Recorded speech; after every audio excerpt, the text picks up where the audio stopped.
Marie. Marie will have a few more words for us later. It might have been easier just to say who isn't related to Stan.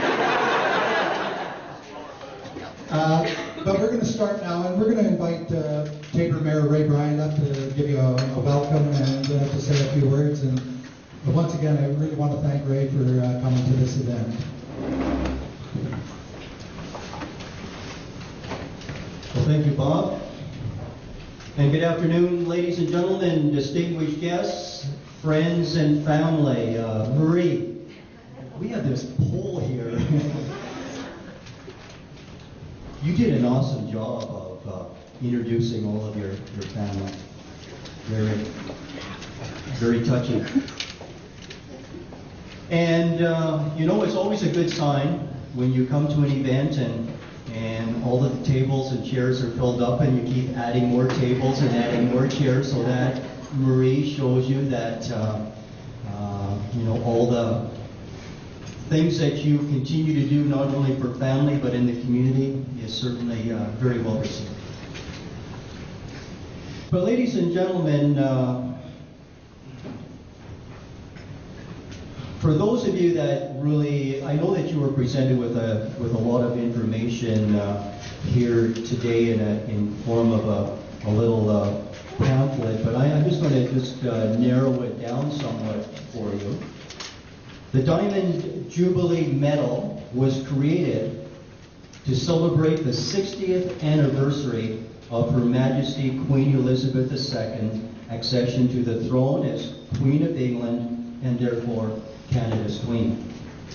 The medal is a tangible way of honoring the Queen for her service to Canada, but at the same time to honor significant contributions or achievements made by 60,000 Canadians to their communities and to their country. One of those 60,000 Canadians being recognized today is Marie. And Marie's volunteerism certainly is a positive example for all of us. I will touch upon a few of those. First of all, Marie has a number of responsibilities within the church.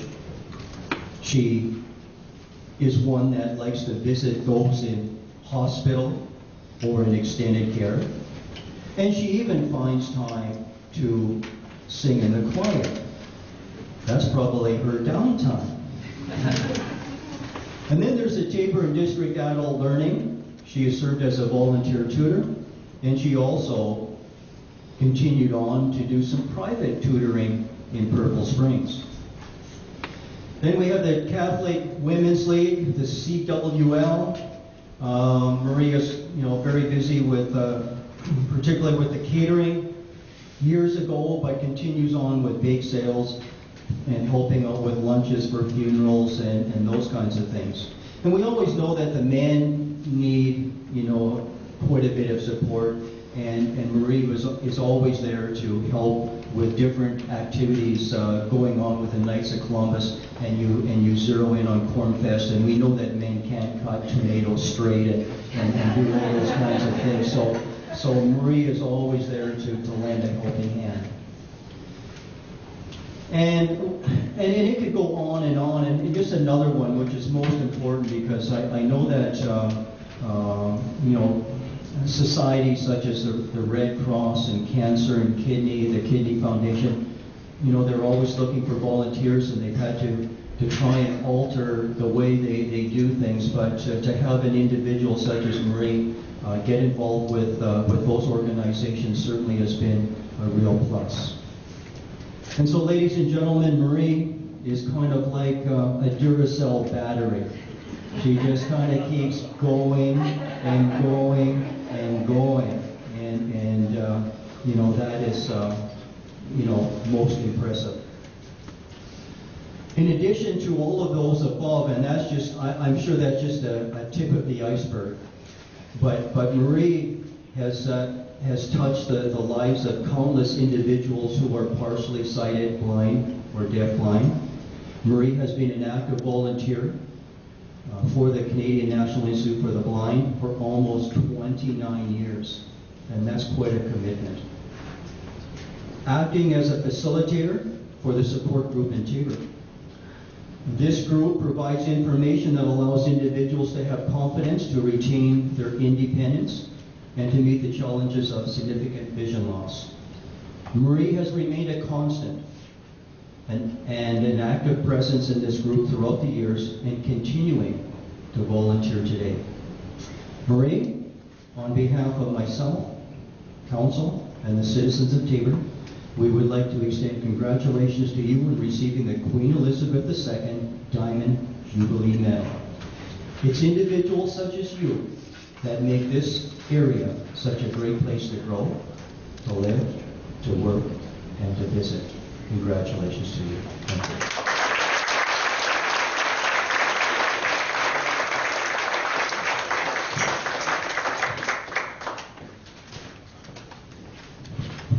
Thank you, Ray. As we continue on with the proceedings, I just wanted to point out you're going to see a camera crew rolling around here.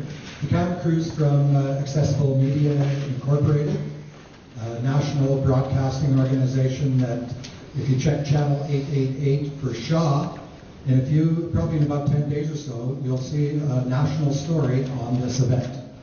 Failing that, I'll be sending links to some of the key people, so there'll be ways for you all to view that story when it happens. Now, I'd like to invite up MLA for Cardston, Tabor, Warner. I may have got that slightly backwards. But Gary Bickman to say a few words on behalf of the area. Thank you. It's an honor to be here. Maria, I'm so pleased to be here and to be able to pay tribute to you and to see this great group that's gathered, especially family, because family at the end of the day is what it's all about, isn't it? And I'm reminded as I've listened and learned about you and discovered the things that you've done, it reminds me of the Savior saying to a person who had given service to others, and as much as ye have done unto one of the least of these, my brother, you've done unto me. And I'm confident that that scripture applies to you. And I'm confident also that when you meet your Maker in a distant day from now, no time soon, I hope, that he will stand with arms wide open to welcome you into his bosom, to thank you for the way that you've treated your brothers and sisters, his children here on earth. What a great example you've been to your family, and I suspect that they're just as giving and caring as you are because of your sterling example. I had to work my whole town into that.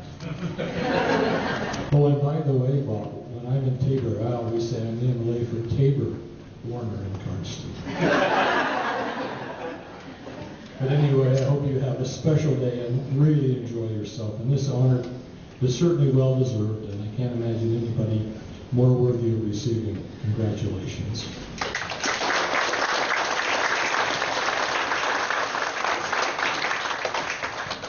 Thank you, Gary.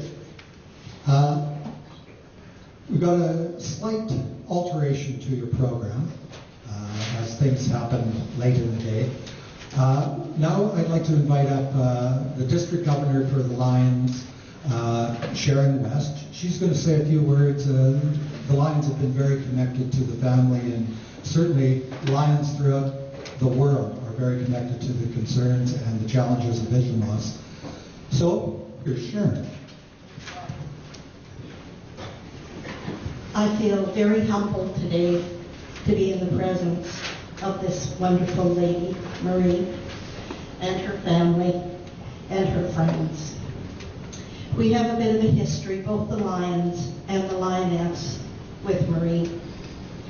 The Lions Club of Tabor sponsored a Good Neighbor dinner for Patsy when she lost her eyesight. And through the money that was raised, they were able to get her a seeing eye dog by the name of Boomer. And I know that Boomer was a wonderful companion. Also, I know our Lioness ladies, when the CNIB has their luncheons, they quite often will cater the luncheons to the CNIB group. I'd like to tell you, the Lions not only help people that are visually impaired. In southern Alberta today, we have 11 dogs. These dogs are hearing dogs, seeing dogs, autistic dogs, seizure dogs, and special needs dogs. We have a program called the Lions Foundation of Canada, and our goal is anybody that needs a dog to help them, to be their companion in life and assist them for whatever reason. The Lions Clubs sponsor these dogs for the people so that the people do not have to pay anything for them. And as I mentioned, today in southern Alberta, we have 11 such dogs that are in service, 5 of them being seeing eye dogs. I'm so honored that the CNIB asked me to come out here today to present this. We have a relationship with the CNIB. The Lions Club has a fellowship called the Denise and Jack Eisman Fellowship. And whenever our Lions Clubs donate $500 to the CNIB, they are able to name a recipient of this fellowship award. So we know that we also have this relationship with the CNIB. Anyway, I feel, as I said, humbled and honored to be in Marie's presence today. And on that note, I think I will turn the mic back over to Bob, and thank you all for being here to celebrate with her.